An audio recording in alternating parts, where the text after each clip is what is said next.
right, welcome to another episode of Psychs in the City, your favorite podcast for all things mental health, mindset, motivation, and transformation. Today, we aren't just joined by your favorite psychiatrist in New York City, Dr. Jeff Ditzell, but we're joined by one of the greatest fitness enthusiasts and entrepreneurs, David Morin. So David, can you give our listeners a little bit of background and tell us about future projects that you're working on? I'm David Morin. Thanks for having me on the show. I'm psyched to be on Psyched in the City. I'm a big fan of you, Tabatha, and your sister Tiffany, and of course, Dr. Jeff. It's made a big impact in my life. His coaching is incredible. So if you hadn't had a chance to check that out, definitely do. What I've been doing right now is I moved into a new place in Pompano, Florida. I used to live south near Fort Lauderdale. So just kind of reorganizing everything. But I have a facility I call the Ability Facility across the street from Opa-locka Executive Airport in Miami, which is the private airport. It's a manufacturing, sourcing, and distribution formulation center for health and beauty products and supplements. And my department inside there is basically content production. So it's about brand awareness. It's about cooperating with other brands and creating synergies that revolve around health and fitness, wellness, podcasting, exercise instruction, and also kind of a unique kind of approach to the influencer market. There's a lot of influencers in the world, obviously, that are directing people's attention to various products that can bring benefits or lifestyle choices and different information. But this influencer to entrepreneur conversion model, I think, is going to be a big hit. That's where my real focus is. I want to help young people make good, responsible decisions to transition from, just representing third-party corporations' products to actually creating their own product with the help of the facility that I work with, and then have their face, their name, their pride and joy on a label that they can market directly to their people, their followers, and become a real legit entrepreneur, successful business person. So amazing. Always doing impacting things, never a tiny little, I just, learned how to knit. You're creating a space for people to realize their dreams. Amazing. Oh, thanks, man. I mean, you've definitely made an impact on that, because I think that you help to clarify people so much so that they can see the continuity of what their real goals and motivations are to this practical way of executing those daily behavioral habits to make that happen. So your influence is just like, you're the real Shredder on Ninja Turtles in the background, in the lab, just making things happen. So I can't state that enough. Well, thanks, brother. Takes one to know one. I mean, it's your consistent effort that creates everything that you've created, and continues to inspire people. Certainly inspires me on the day-to-day. There's no day that goes by that I don't think of you, and I'm happy that you're in my inner circle, and you definitely inspire me when I'm going into third and fourth hour workouts and thinking of you. Usually doing your routines, actually. But I love the fact that you're giving people the ability to have autonomy and then have control of their own lives instead of, becoming part of someone else's brand. You're teaching people through your day-to-day actions as well speak for themselves, your own business, successful business, how to put these things together so that these people can enjoy the beauty of creating something, then giving it to the world.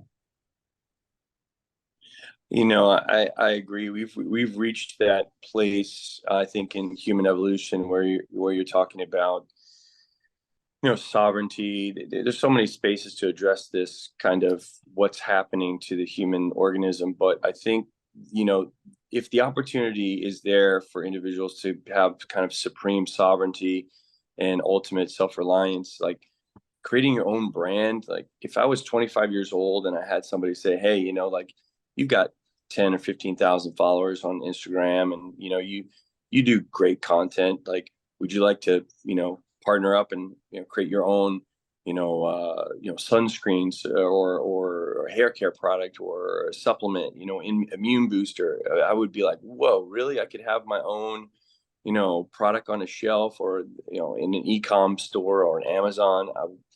That would be a dream come true for me. So I feel like, as we're going into this digital world, we're entering into this completely kind of digital dependency. And I think if you're not finding yourself, your brand, your message represented in the digital space, a lot of people will get left behind. So that's been a huge shift for me, and just trying to help people understand what's coming. That's so awesome. You're doing such amazing things.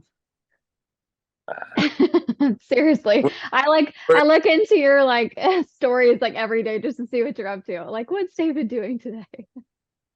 I'm just scratching the surface. That's what Jeff would say. Okay, so recently we've been discussing personal development and flow states, but today let's deepen the connection between personal development, flow states, and physical fitness. Can you guys provide some insight? Yeah, physical fitness.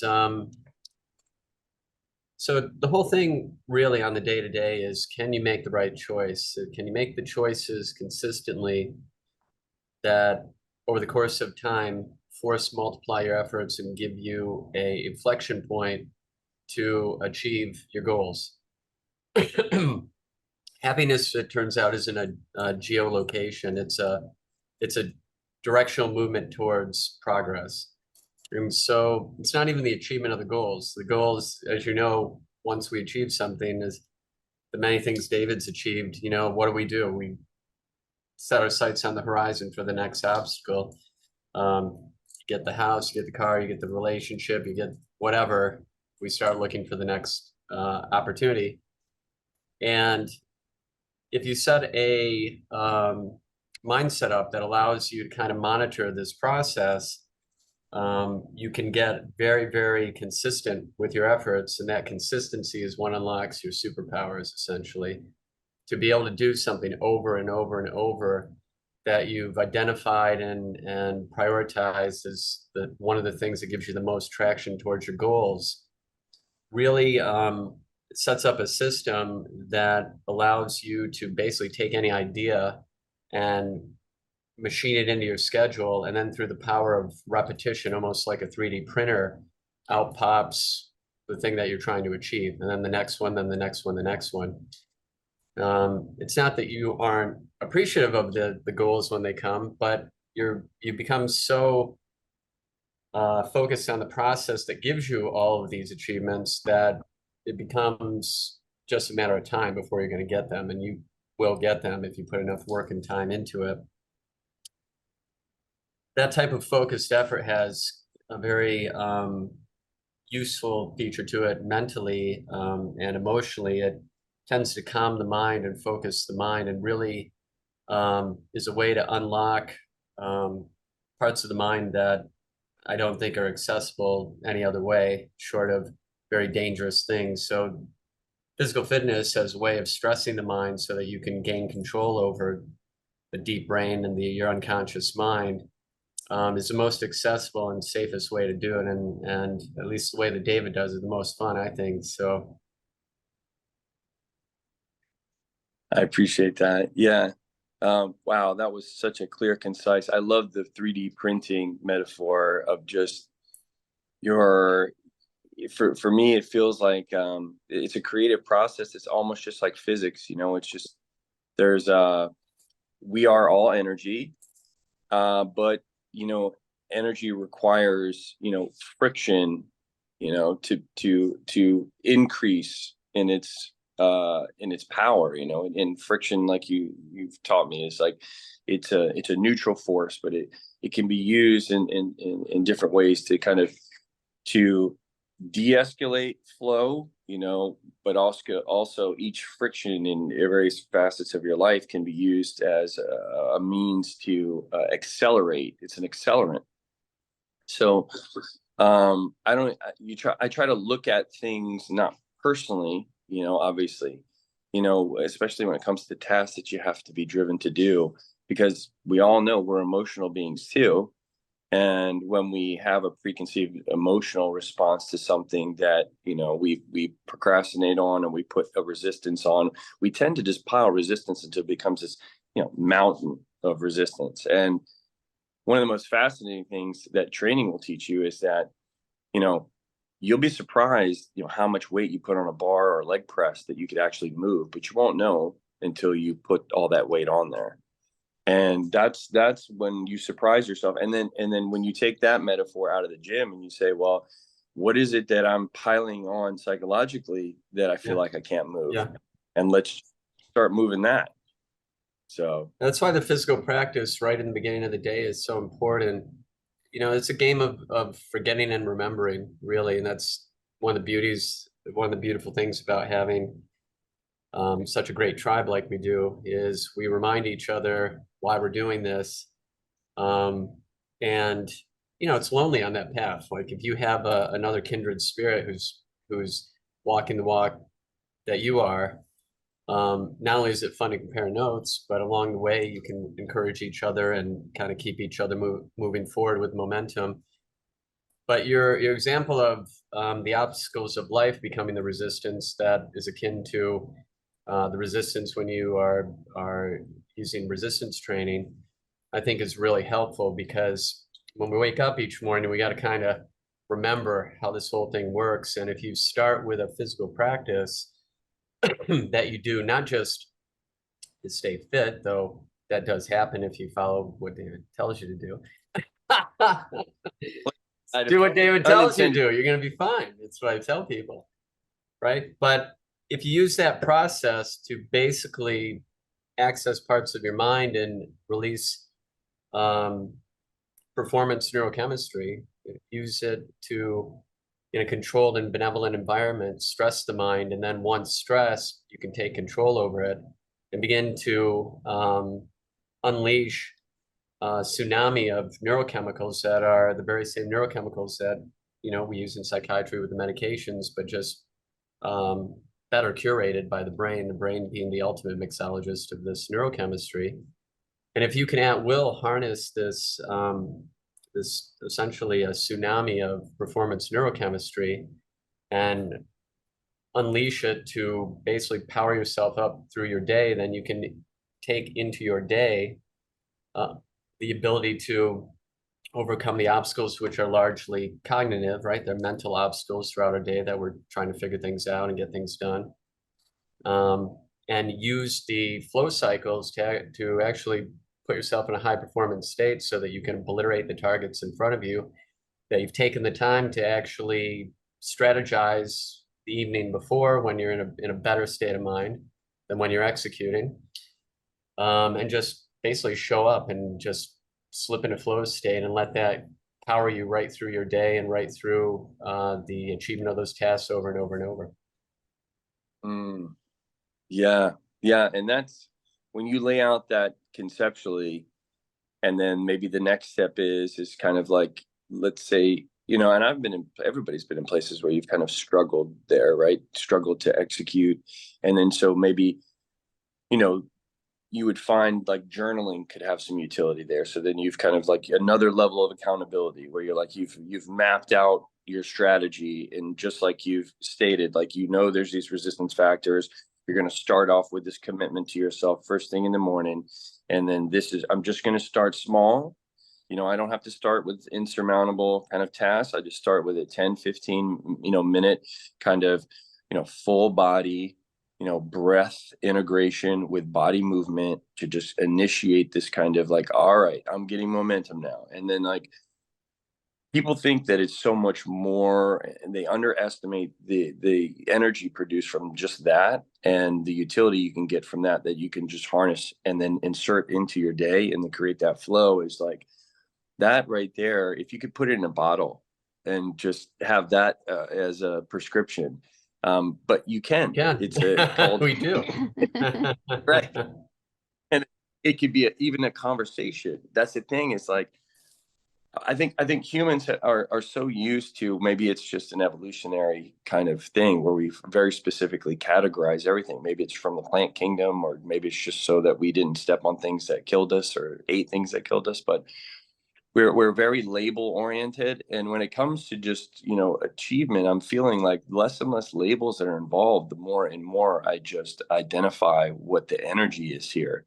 And I'm just gonna like, oh, if there's more, if I feel more resistance into something, I get interested. Like I'm more interested when I feel I react to something and I feel like, why is my tendency to kind of avoid this? What's going on here? What energy am I looking to unleash here? Like this is the opportunity, basically. Yeah. Right. Right. Yeah, it's interesting with the mindset toughening and hardening and that type of mindset that David Goggins talks about, where you're armoring your mind to perform in life.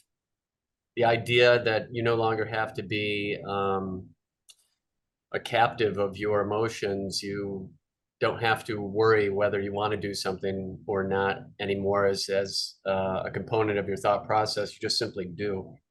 And you make a great point. The starting of things, like even a little resistance, the key is to start. Most people never start. That's why they never succeed. So if you can focus all of your energy on that little lip of beginning energy, that little speed bump that it takes, or energy of activation it takes to get the whole thing going, then you don't, it's almost like a focused strike.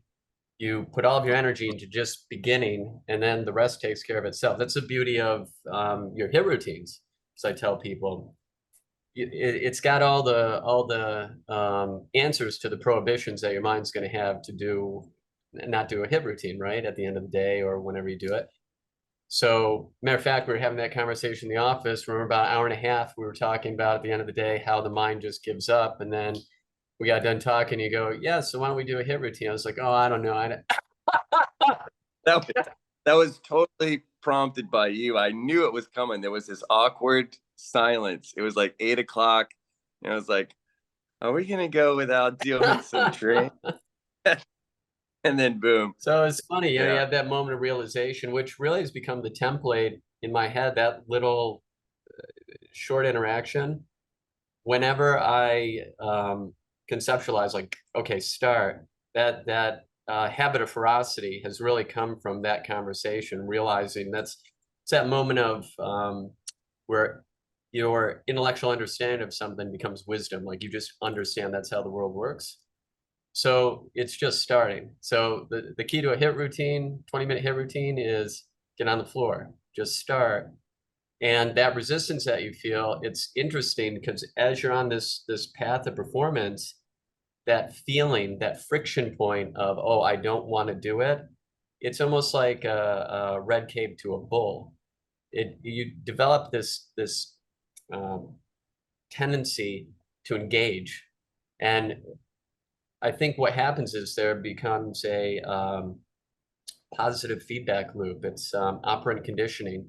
You start to sense that feeling of resistance, like your mind will pop something up like, hey, why don't you run up that big thing over there, right? And you're like, oh, I don't. Yep. And then you charge. And it's just that simple. You just charge. So to begin, you know, to just start and to really see what the mind is doing and overcome your emotions using mindset is the way to get at this. Do you feel like that's why a coach and the tendency, like these, you know, these empathetic neurons, you know, I feel like I offer appropriate action based on my analysis of someone when I'm coaching them, when I know, okay, this is the part in the conversation where we got to take the unusual route. But whereas, you know, I have my own patterns. Everyone has their own patterns, their own routines. But it's like when I'm an extension of what their will wants to be, when I know what their goals are, like, and I'm this, you know, I'm in the presence of helping them facilitate that shift, then in those moments where we've had the conversation and now it's up to do something, like I feel as though I'm more like a transient kind of influence that just pops in at these appropriate moments to make those little shifts so that, okay, you take this energy now that we've come to this conclusion of the conversation, now we're taking action at this moment. We're going to make a new behavior here. And it may be something that I don't want to do. Like, I don't want to do it. You think I want to get on the floor? I've done it 3 times today. It's like, you think I want to get on the floor again for another 10, 15 minutes and like go through some crazy stuff where you're just sweating? It's like, I like to be dry and smell good sometimes, but it's like, you do smell I good, feel as though I feel like there's this thing that is unlocked inside of humans. I don't think it's exclusive to me. I think it's this empathetic neuron thing where you feel so much genuine reward of, you can see, you're the guy that's seen, like, this is where this person is at this stage of the game, and we're gonna do this now, and this camaraderie, this bond is formed in that moment. And I think those are the moments that really do change people's lives. If they can't, eventually they do it for themselves, and they've done it for themselves in other facets in their life. But when it comes specifically to this training thing, it's like, to get into the trenches, you kind of earn people's respect that way, Yeah, you definitely earn their trust. I think there is something magical to the coaching experience. Coaches inspire performance, as you know. They're not just showing you the mechanics of something. So when you're in that stressful moment where someone is really pushing it, and they get to that point where their mind's telling them, no, I can't go any further, I don't want to do it, and they leap, they leap into the void, largely because you were there and you saw them in that struggle and you saw them through it, and you inspired them to engage. It's in that moment that you're given all the ability to do it, right? So you could just stay in the struggle long enough. This would be the struggle phase of a flow cycle. You got to stay in that friction point just long enough to get the super soldier serum, right? The neurochemistry that allows you to perform it. If you just stay in there long enough, if you've done it enough times, you realize, okay, I just have to stay in there a little bit longer. I can't give up, because I'm going to get the reward here. And once you're powered up, then it's like, oh, now it's happening, right? And you get to just decimate whatever you're doing. You know where you're going. And when someone shares that experience with you over and over, as we have, and as I do with Francis, it just creates such an amazing bond. Because, I mean, think about it. How often do you get to help someone evolve into a better version of themselves, like really solidly and tangibly be a part of that process day in and day out? It's amazing. And it creates such a special kindred spirit, with the person, especially if they're on the path too. If they have their own process of performance, there's an authenticity that really comes through when you're coaching people yourself. Do you feel like, a lot of the practical, parts of this, I think revolve around, some parts, obviously employing that neurochemistry, the super soldier serum, after it's kind of like working out, and, workout is just, it's very neutral. You can have, specific protocols for women, for men. It's very, broad spectrum, but I feel like is there any differentiation between flow cycles among gender? Is there particular cues? Let's say group. I've noticed group flow is a little different with men and with women.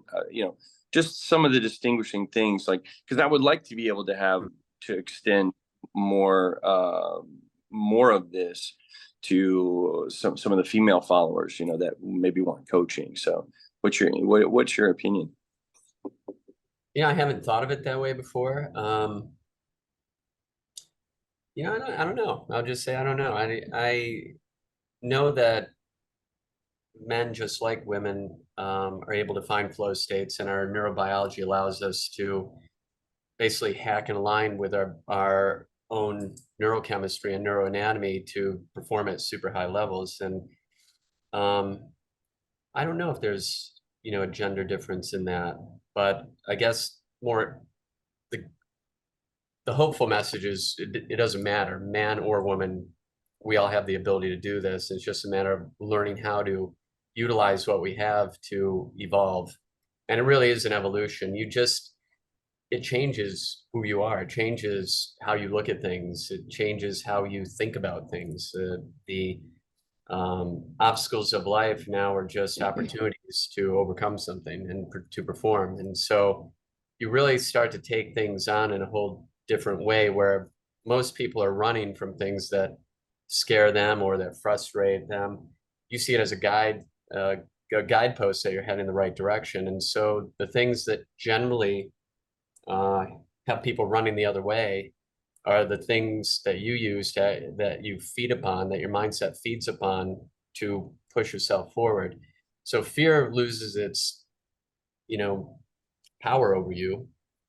You still have to do things that you have like a, whoa, that's audacious, right? But it's something that you're going to face. And as you know, when you go and face it, it's nowhere near as bad as what you made it out to be. Frustration is actually required in that struggle phase of flow to get you to overcome that energy of activation, to get the whole thing going and get the performance neurochemistry and overcome the obstacles. So you actually need frustration in order to light the fuse on that. So think about it. When the things that have everyone else on their back foot or running the other way are the things that you feed upon, that your mind feeds upon to perform, pretty quickly you're in a whole different space than what most people are experiencing. And it's very interesting because the mind tends to just settle and quiet down because you're no longer concerned much about what other people think about you. You still care about people, but you don't really care what they think about you because you're so busy performing and getting to experience that the trivialities of life just become irrelevant. You have a reason for what you're doing because you have a reason to get results. To quote Greg Plitt, everything has a reason now. Everything has meaning. It becomes autotelic. The quote, the terminology in flow psychology, the action itself has meaning. So when you're keeping your mind from straying into distraction, someone cut you off in traffic, or you have a stray emotion or a stray thought, you have a reason to maintain your focus and maintain control of your mind. The battlefield is really in your mind on the day-to-day and the moment-to-moment. Your mind is having these thoughts and having these emotions that are like explosions going off. And the skill set becomes, can you use your mindset to overcome these explosions, these emotions that are hitting you, and not make a battlefield decision to do something else other than what you set out to do. If you can do the things that are important, non-urgent, the things that are machined into your schedule, the things that you set out to do, if you can stay on that warpath and not get distracted by whatever the bad thing that's happened in the world, right, for you. For me recently, it's, just to give an example of this, something very painful, though you won't see it hopefully on my face now, as I've got it locked in my head somewhere, is finding out my dog is going to die, my little puppy, right, who I love dearly.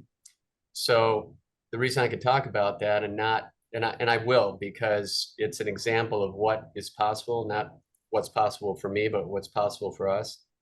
You can control these thoughts. You can put them somewhere so that you're not distracted by them, so you don't come off the path, right? But it's imperative that you practice that again and again and again. And hopefully you have people that you can practice with to stay on this path no matter what. You don't want anything knocking you off. And it's funny, the mind will give up in so many interesting ways, both when you hit me with a hit routine at the end of a long conversation, but also it'll come up with something very rational and very, sounds reasonable, right?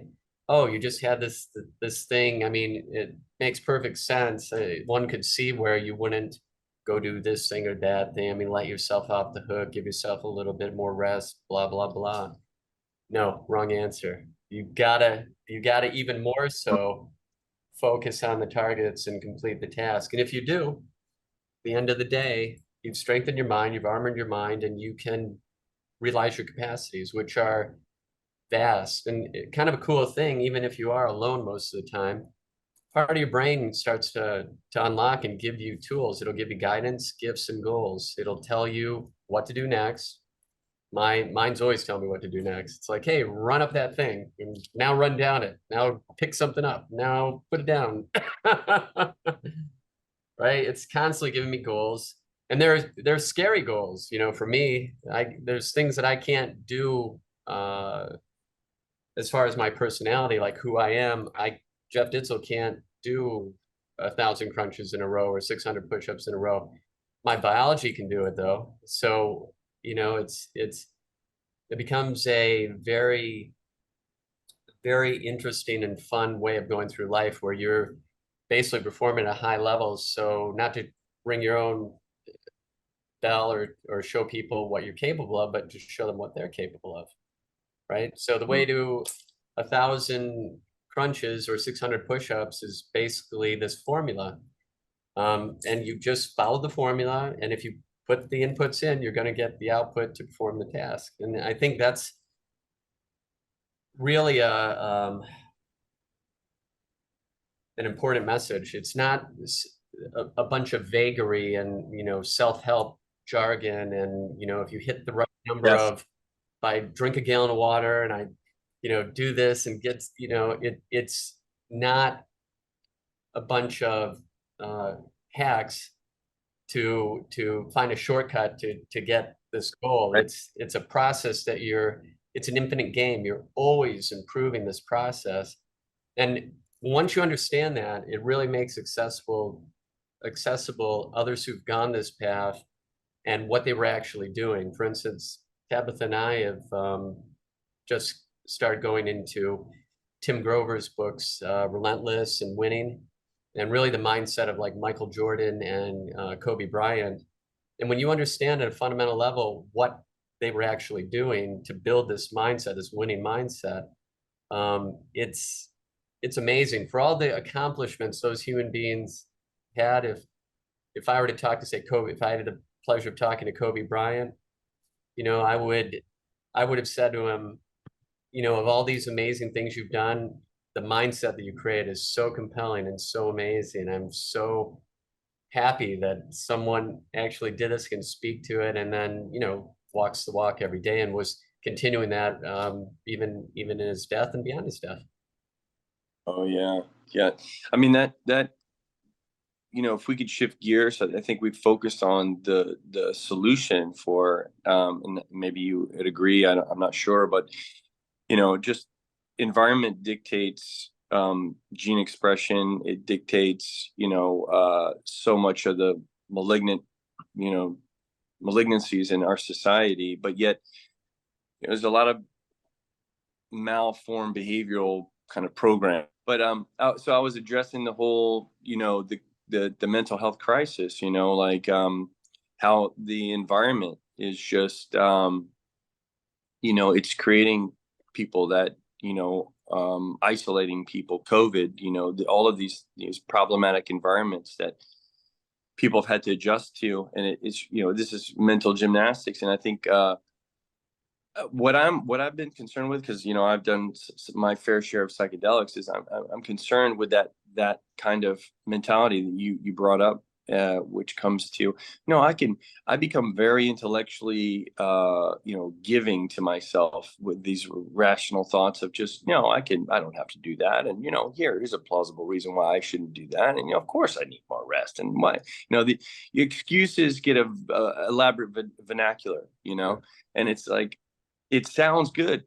And I think, you know, I think what always focused on is so valuable. It can't be overstated, because we're going to go through this transition where, you know, the seduction of the, you know, psychedelics and the whole cultural, you know, this kind of new age rage of, you know, having these biohacks. I'm going to wake up early, but I'm going to, you know, put my feet in the ground, and I'm going to have my magic tea, and I'm going to read this book, and I'm going to burn the incense. And then that's going to get me into flow state. And it's like, no, it's like, this is just another escape. There's so many elaborate, marketable escapes from you finding that joy that's already pre-programmed in you of engaging in experience. First thing in the morning, you wake up and just go for it, because you're already there. You're already ready to go.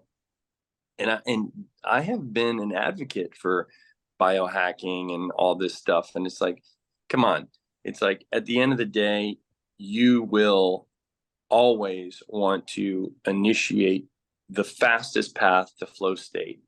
You can meditate and get into flow state, but when you're in flow state, whatever you're doing is a meditative state. So you don't need to meditate to be in flow state, even though that's the state of meditation that is most optimal. So there's so much in terms of this transition from this environment that's been created where it's attention deficit. We're on these devices all the time. Yeah.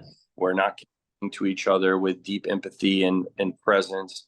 And then we're thinking, oh, well, the answer is the matrix is programmed us. So we need to deprogram ourselves by doing, psychedelics and doing these deep immersive experiences, which really aren't, when you come home from the experience, right? When the carnival's over and you let's say you do, have a wonderful, like high risk, high reward experience. Like, we go on a retreat and we rappel down a waterfall or swim with whales. I mean, that's amazing. But without the integration, and that's common throughout every deep immersive experience, is if you can't, where you're at, get yourself in that mindset to do the normal, ordinary things extraordinary and have that feeling of the connection of you're actually creating your life, then this is just another caffeine. This is just another external controller that you feel like you can't do anything without these things. And it's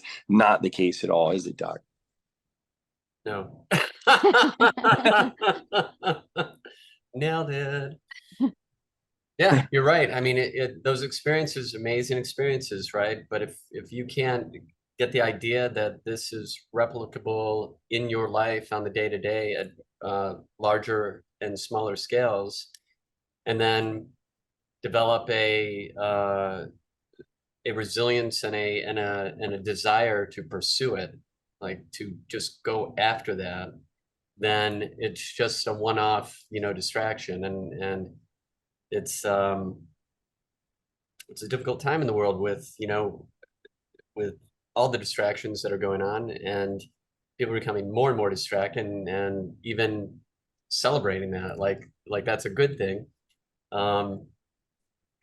This is one of the most dangerous things. I think we've got modern technology and medieval mindset. Like, we've got every connection to David Goggins. We got every connection to everything we could ever want to know and learn. And what do? We look at YouTube and look at cats hanging from stuff.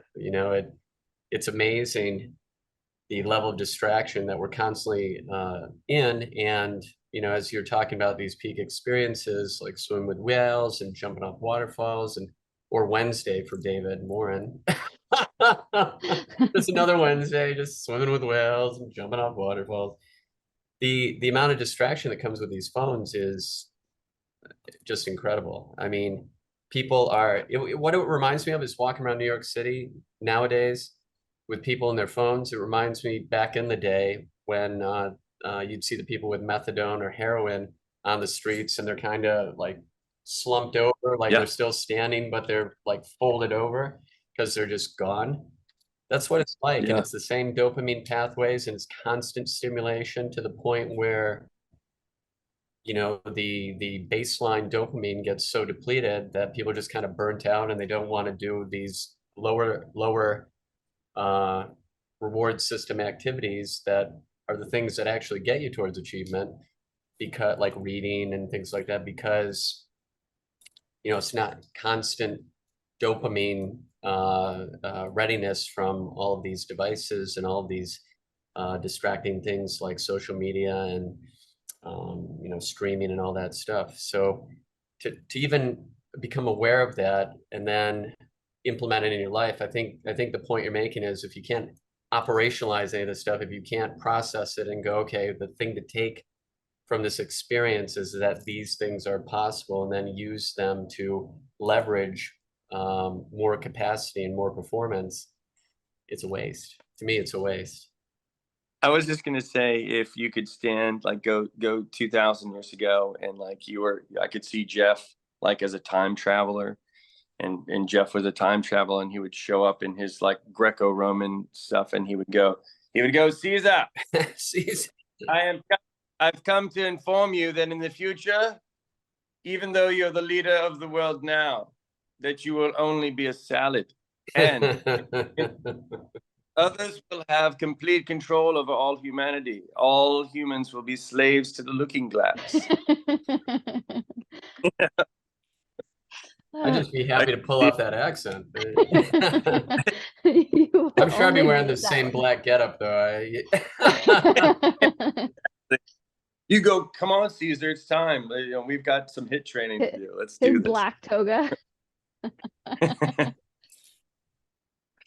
No, but what I was gonna just ask though is how do you combat that 15-second lifestyle that's being created though? I was watching a video last night that they say that the generation that's coming up, they're only used to getting information between 15 to 30 seconds. If you think about Reels, TikToks, Instagram Shorts, like that's how they're getting their news now. And they're saying they don't even have the attention span to go and sit in a movie theater and watch a full movie. Like they're like the film industry, even though the actors are on strike right now, they don't foresee them like going any further as far as like films go. They're going to do sitcoms and small TV shows, but no more long films because people's attention spans can't handle it anymore.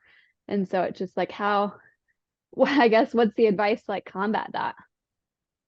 That, you know, that's such a good question. You know, data information. I mean, to go back, like I think it was something like anthropologists. I'm a big kind of anthropologist guy. You know, they studied these bifacial spear tips. You know, and they've basically classified like humans in particular periods. Like there was 250,000 years or so that humans never sharpened the other side of the spear tip, and then when they sharpened both sides, they found out it increased their ability to kill, you know, for food exponentially, which led to a large population increase.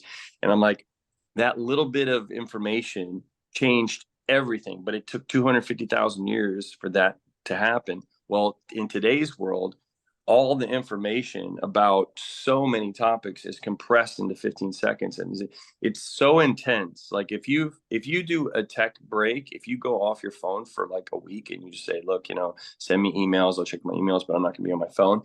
When you get back on your phone and you scroll, it's shocking, like how much to wide variety to the most extreme things, the most intense things that you could see in 15 seconds. So how I combat that is just, I will write down, you know, you have to at a younger age identify what your priorities are and where you want your energy to be directed to, because it can be so, I mean, there's so much cool stuff. Like, trust me, I'm in the business of being on my phone. So it's like, you have to have these five-prong attack to where I've got these 5 things. It's like, if I find myself scrolling for more than 2 things, I've got this thing open as a tab and I'm like, I'm back on. Because if it doesn't revolve around these 5 things, researching, knowing about these 5 things, or implementing or engaging or learning about these 5 things, I'm not interested. So I think as parents, you know, when you have young children, you have to make sure that you steer their course a little bit. Not that, you know, you want to take them off phones, although developmentally, I think it's crucial, you know, at a young age to kind of get them to engage with people and natural environment. There's something with the brain, I think, that happens, but in the developmental part of the brain, imagination and stuff. But I think like you just have to write your script and stick to your script and know yourself well enough, and have your parents and your support unit and your community say, hey, you know, you're really good at this and you're great at this, and you know, you complete your task and you're well organized and you're very thorough and you could be a great detective or something like that. Just have those kind of things there to where they're constantly going back to that, because without those reins on this thing, you could end up brain dead pretty quick. Yeah, I think that's kind of what we're seeing. Unfortunately, it becomes, I mean, listen, so just in comparison, think about it.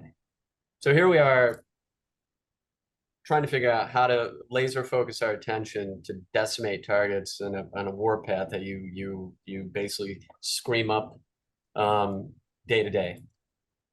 The majority of the world, however, is bumping into shit looking at their phone, right? So pretty quickly you find yourself in a different place than most people are at. And I think it's by hopefully these conversations, but also, David, your example, that you lean on every day, that gets people to look up and notice. They might not know what you're doing, but they know whatever the vibe is or whatever the energy is, they appreciate it and they want it. And then from there, it's the starting point of the conversation. Hey, this is possible for you too. You might not know all these quirky things that I'm doing, why I'm doing those, but you can feel that the energy, that positive energy. It's yours for the taking. It's not something that I have like personality wise. It's scalable from the biology, and this is the formula and how you do it. It's a formula. It's not like happenstance and maybe if you do a bunch of these self-help things, something's going to stick. You will perform at a higher level. You'll feel it, and you'll feel in control of the process and able to manipulate it as you need to perform at higher and higher levels. And there's a thrill to that, that delta change, that revving of the engine where you are about to leap, and you are supported in it through your biology and your neurochemistry and your neuroanatomy and what you're doing psychologically.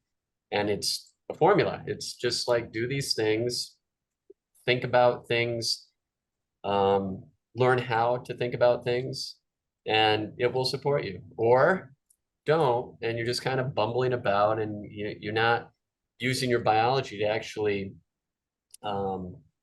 conduct this campaign that supports you in achievement. Instead, you're grinding your gears again, getting dragged behind the horse. I always think of the cowboy movies where, you're in the saddle and, hauling ass.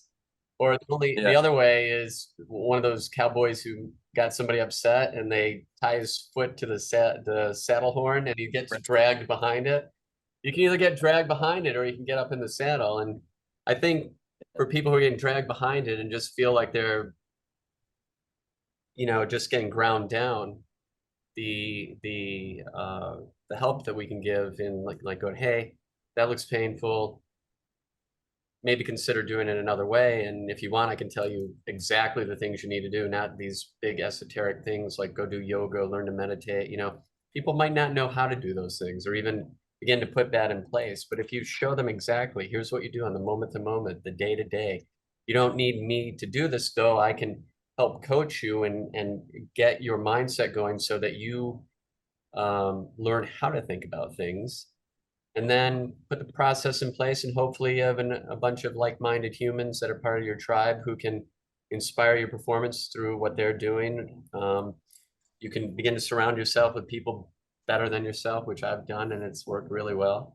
I surround myself with people who are better at the things they do, you guys included. And so that inspires me to be a better version of me. And you just keep going, so on and so forth, and you keep moving forward.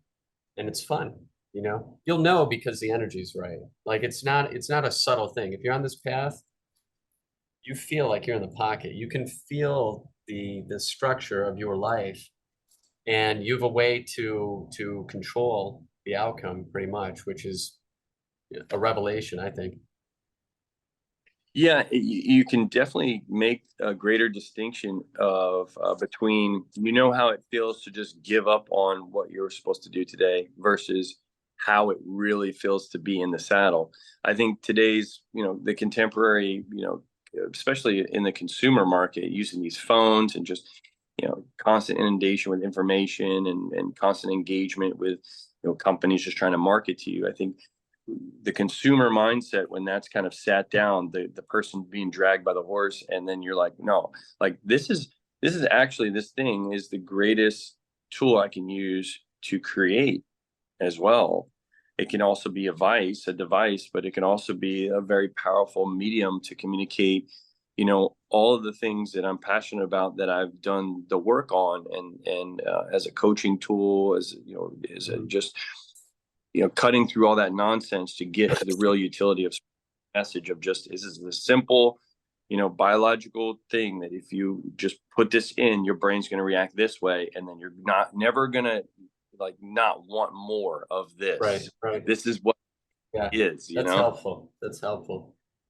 It's analogous to the understanding that you're never going to want to do these things when you're in strain and stress. So don't wait around to feel like, okay, I want to do this now. That has been such a liberating understanding of the whole thing. When I go up the stairs each morning, which I never want to do, and I'm old and it's 10 flights, and so my Yeah. big packs and all that stuff, and it's 10 flights because I come in from the back way in the building, right? Intentionally, because then I got to climb 10 flights. Not got to. It's become a thing now where I'm aware. I'm Batman. I'm He looks like aware. Batman. I'm aware that I'm going to do that and I'm not going to want to do it. And so I anticipate the thought when I come in each day and go to reach for the door, the handle to it is fixed. The door will open to the stairwell.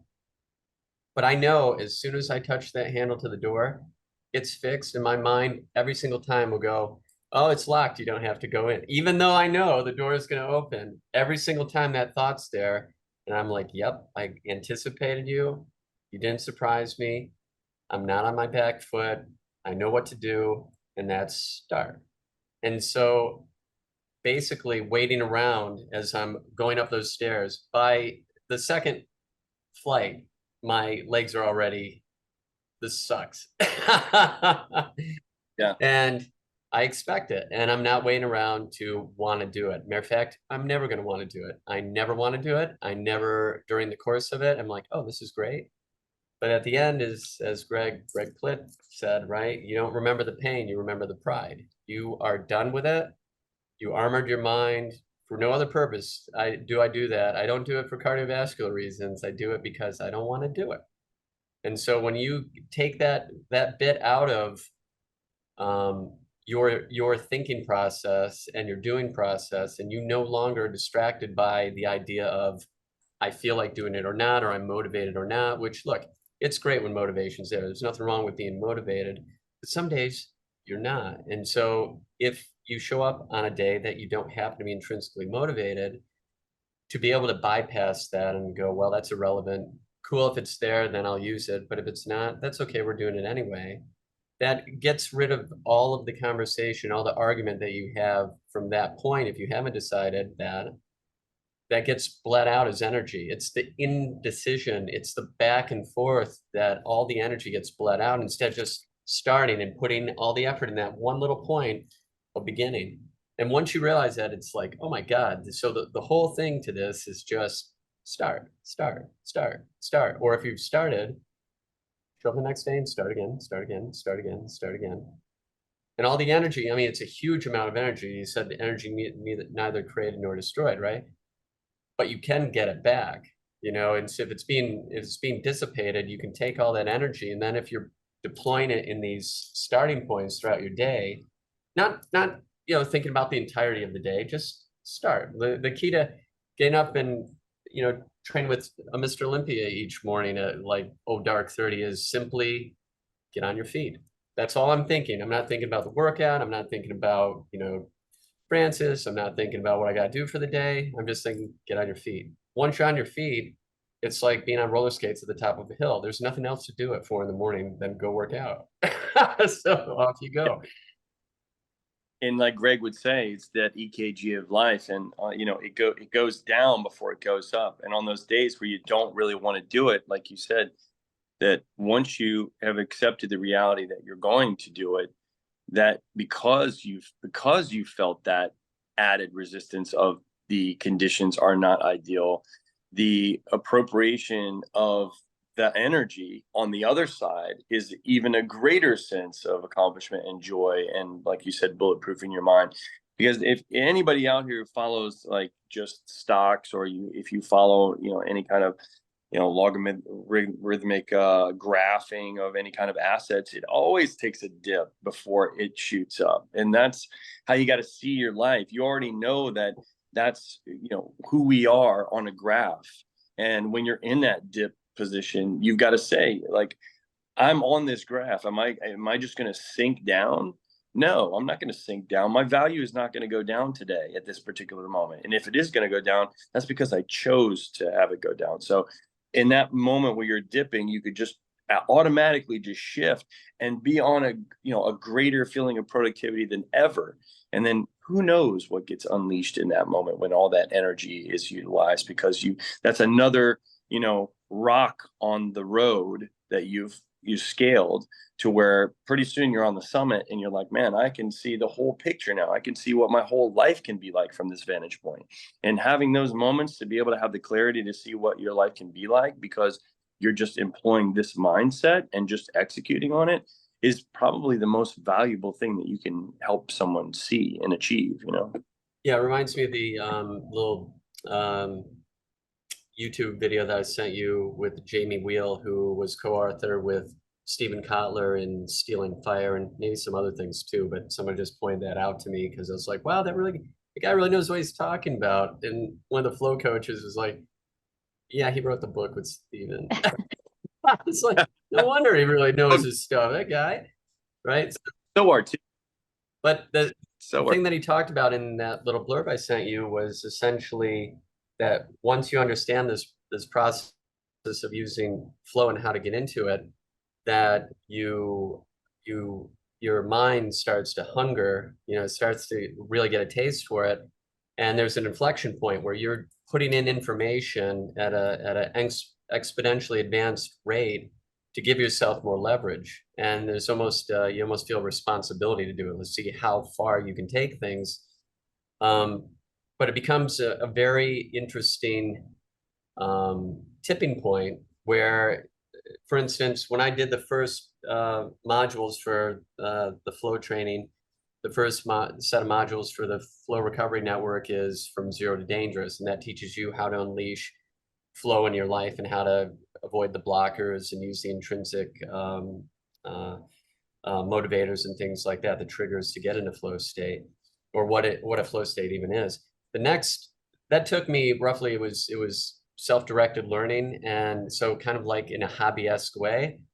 It took me roughly 2 years to get through that lecture series that now is done as a cohort and structured for an 8-week block. It should be 8 weeks and kind of push you to download all this information and use it. And there's a reason that they do that, actually. But nonetheless, it took me 2 years. With the last bit of that, probably once I hit that inflection point, the next series was equally as long. It's called the Flow Accelerator. It teaches you how to coach flow to other people. So in comparison, I'd already hit that inflection point where you're using this stuff and you realize like, oh my God, my ability to perform just went through the roof. I need to really do this stuff more. Once you target lock on that, my experience of it was, instead of 2 years, the second series took me 2 weeks. And now the next series of modules is a whole year-long cycle of coaching and structured lectures and things of that nature. And the amount of information that I'm taking in now is staggering. I mean, I'm reading at least 4 hours a day that's why I'm doing so much treadmill, is because otherwise it would bore me to tears to just do one or the other. But if I do both, somehow it cancels each other out. So if you're on a treadmill for 3 hours, there's nothing else to do but absorb information, right? So it becomes very interesting when you hit that inflection point. You see all the results and you're like, well, let me just 10 times that or 100 times that and see what happens. Exciting. Yeah. Yeah, that's that whole flow state collective, that research, that body of information is just, it puts everything in such a palatable form that it's just there's no mysteries in it at all. It's just a direct application of these principles, and you're going to get excited about what your day has to offer, and then you can just organize everything particular to you under these principles, and you're just ready to rock. It's like the missing piece. It's like some aftermarket product you could put on any car the way it is. Thank goodness. On, man, just boop, and yeah, boom, we're ready. It's a whole new experience. Imagine. It also brings a bunch of good human beings your way, like just quality human beings, because along this path there are pretty amazing people, and as you know, I'm not hesitant to just call some top person from some top thing they're doing and say, hey, can we work together? Can you help me out? Or, teach me this, or can you coach me in that? So Yeah. that just happened over the week. I actually saw a podcast, the flow psychology coach who I was talking with this week, a guy named Hassan, and I got talking with him. I was like, yeah, this really leads you to interesting people. And I said how I called up this special forces guy who was on this podcast, and they were talking about high performance and flow and leading in difficult situations. And he was just so compelling. The coach goes, yeah, I was the one who recommended that they put that up there as like a favorite podcast for the series of modules. I was like, yeah, that was a good call.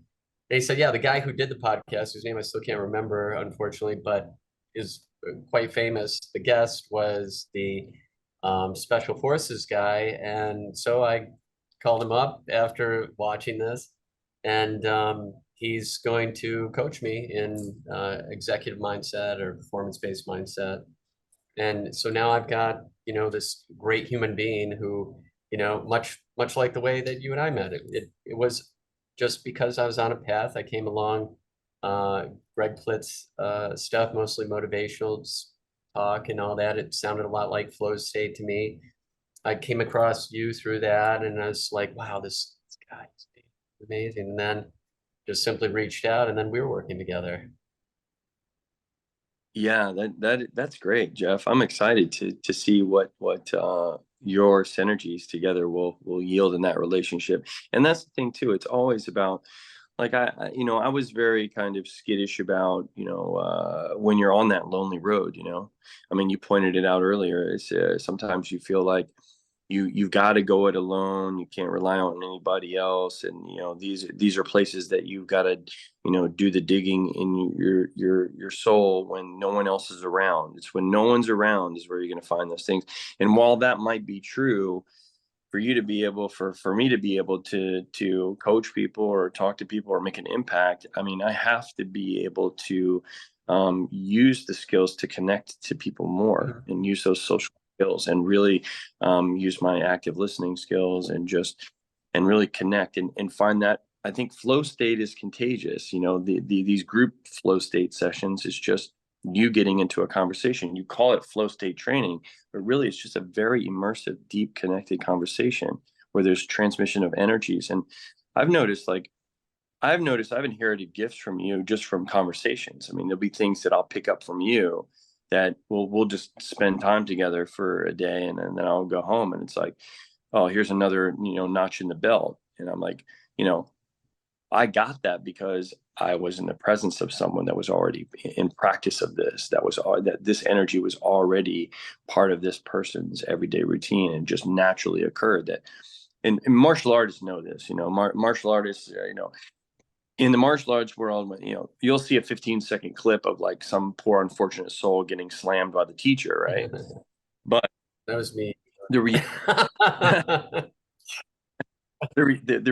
of that is, in most cases in a dojo setting, when the master, the black belt instructor, shodan, whoever is calling on you, there's a subtle kind of relationship going on there where he's picking a student that ran at random, and typically there's a relationship where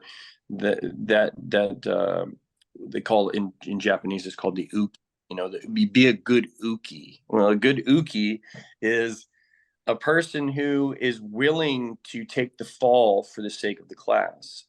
So the demonstration of the willingness to show humility for not to be put into a state where you're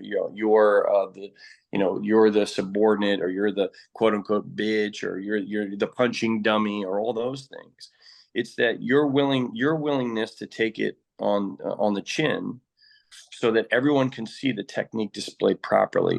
And when the heart of that individual, the uki, is there in that teacher-student relationship, that person who said, look, I'm doing this for the class. I know most people would be embarrassed by this, right? But I'm doing this for the class's sake. The exchange that is very subtle there's no words to be spoken about it, but it's you can see the shift in skill set of that person. That person may have not even had the technique demonstrated to where they could actually internalize it. It was just done to them mechanically. Right. But in the process of that experience, they can go back, and I've seen people, their skill set leaps and bounds in a matter of weeks excel because, and it had two components. The first component was the willingness to humble yourself in front of the teacher, the shidoshi, the one that's gone before you, the one that's accumulated the skills and has the knowledge. And that person's heart is willing to do what's right for the demonstration of others. And that relationship is always fascinating to me. There's some kind of energetic exchange that I think that happens in a contemporary setting when you're talking about coaches, when you're talking about people. There's so many subtle ways that we influence other people that we're not aware of, that they go under the radar. And I think that there's one way to be sure that you're going to get that, is to make sure you've got the right intentions and you're in the right headspace, and just can be completely transparent, and you're really engaging with the people. You're looking them in the eyes, and you're really close and intimate with them, because all your efforts are for one particular purpose, to accomplish whatever you can with the time you have, and produce the most appropriate actions in that moment that can create this reciprocity. So I think so many people want that. They want that connection. They want that genuine sense of exchange, and that's the open market of ideas, and that's where ideas become powerful, when you have a group of people that are doers. You're a doer, Jeff. Hard to find these days. Cleaners. Yeah. It's true. I mean, that's why we're all friends, because we're doing what needs to be done, and it's fun. And if you have someone who can inspire you to do it better, or has skills that allow you to perform better, or even just to say, look, I get where you come from. I'm on the same path. Here's one of the funny things that happened to me with this. And it's a good tribe, that we're creating, and it's very organic. It's through the day-to-day work that you get access to great human beings, and hopefully it inspires you in the coaching capacity, because what you're doing there is I think really compelling, the way that you do it, David. You lead by your example, but you're actually uncovering people's true natures and their ability to realize their capacities, that without is just, you have the potential to be something, but what if Greg Plitt never realized his potential, right? I mean, what would we not have been able to experience if not for Greg just constantly applying the pressure, the privilege of pressure, to get the result? And he continues to inspire people. That's the thing. Like, he's been gone for a long time now, as far as physically, but he's within our conversation. He's alive within our conversation always. He's when I mentioned you and him to the coach I was talking to, they knew exactly who you both were, and just amazing to have that legacy that you continue to inspire. Kobe Bryant the same way. I never really knew him or of him other than what any human being would know, the name, and he was a basketball player at the very least. But to understand things from flow perspective and mindset, Tim Grover's books, and then to see the man behind that, it's really compelling and inspiring. And I think that Tabatha and I have really enjoyed the books that we just read, the Relentless and Winning, and then watching the documentary The Last Dance, and understanding just what was going on there, like Jordan's elevation beyond everything and everybody, Kobe Bryant's elevation and his process of it, and his incredible work ethic. And he was setting to dominate. He was going to dominate in another area. Matter of fact, he won an Oscar for that short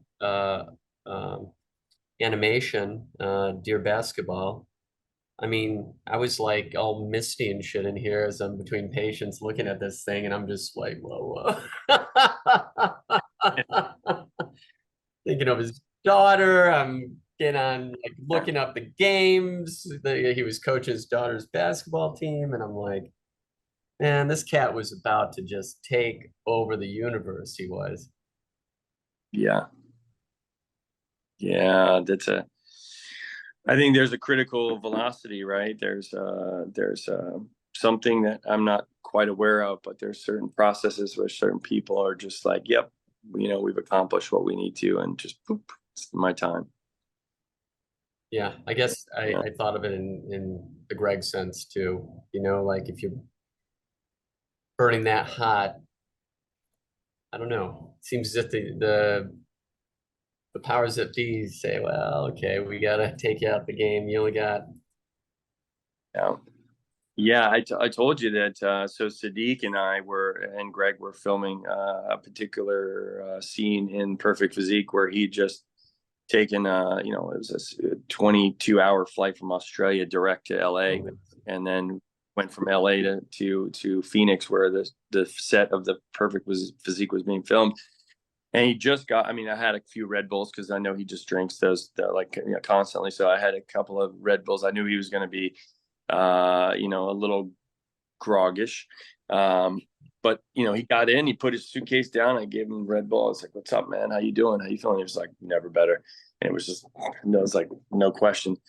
And then there was a scene where we were flipping tires and pulling tires with a rope or whatever, and the scene was already set.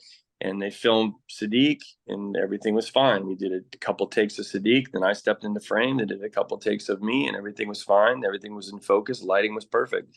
The second that Greg stepped into frame, this was all one shot. There was never any stopping or starting of cameras. This was all just one shot. The second that Greg went into frame of the camera, his entire body was just blown out. It was like all white. It was, you couldn't see his nose. You could see the outline of his body, but it was just all blown out. It was like, it was just pure energy, and it was like a freakish thing. And it was just like, that was very, I would say that was probably 6 months or so before he passed away. It was just like he was on fire. That was when he was on stage, and he was doing these talks where he was just, before Ted was really around, he was talking to thousands of people, talking about flow state, talking about his light and just achievement, and not getting in your own way. And there's unlimited energy out there. It's available for you. So that was, I think, was one of the special things about Greg, that he was an enigma, he really was. And he's still here. His energies are still up in YouTube and all the videos. And there's influencers, thought influencers today. There's called a Fit and Fresh podcast.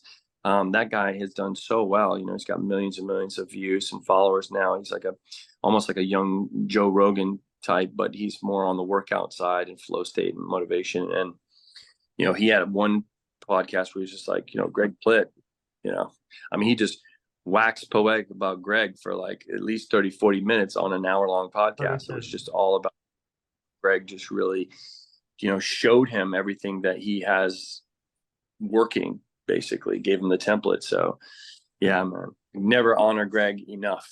That's true. Good human being, good soul, nice guy, and funny. That's what these stories, when you share the behind the scenes, and like the pocket full of supplements with the lint and the meat drawer and all this. It's funny, man. Oh yeah. Yeah. He was quite the character, man. He had that fine line to where he would be, he knew he'd get too serious. So he'd crack a little smile and he said, how many reps do I got to do? As many as it takes to transform that fat ass. He would say, like, why do you have to ask such a stupid question? And it's like, he had that humor of just, when you're younger and I remember my dad used to say this to me, is I'd be working on something, and I'd say, I just hit my head, or I just, bang my elbow, or just this. And my dad would go, well, that was dumb. That was why'd you do that? And it's like, Dad, because he didn't, he's like, look, you're fine, you're okay. But that's that sense of just, unstoppable kind of, you can take misfortune and turn it into fun. It doesn't have to be all a tragedy. It doesn't have to be a victim event every single time you face adversity. You change the way you look at it, and all of a sudden, that's an example of how comedy is an example of flow state, how you can take a resistance and turn it into unlimited energy. Because now you're transmuting this thing that you thought sucked so bad, and now you're laughing at yourself like, oh, here I am, I'm the guy that went to go get beers for everybody, and now I've spilled them all over me. It's like that. And I think people get more laugh out of the fact you show up with beer all over you than they would get from just having a beer. You can get another beer, but you can't get another spill all the beers on me. So this is an example of just letting life kind of say, look, there's circumstances, they're going to dictate these things, like make something with it, do something with it. With you, my man, with you. Well, I'm expecting great things of this project of yours. I'm looking forward to giving you this. Kings to you, good sir. Kings to you, sir. Kings to you. Right. How's the weather up there? Is it cooling down? Yeah. Fine. It's whatever. It's New York City. Weather? I don't care. Do you want to hear about my weather? Just a couple hours north. Yeah, it's also 100 degrees here today. So just FYI.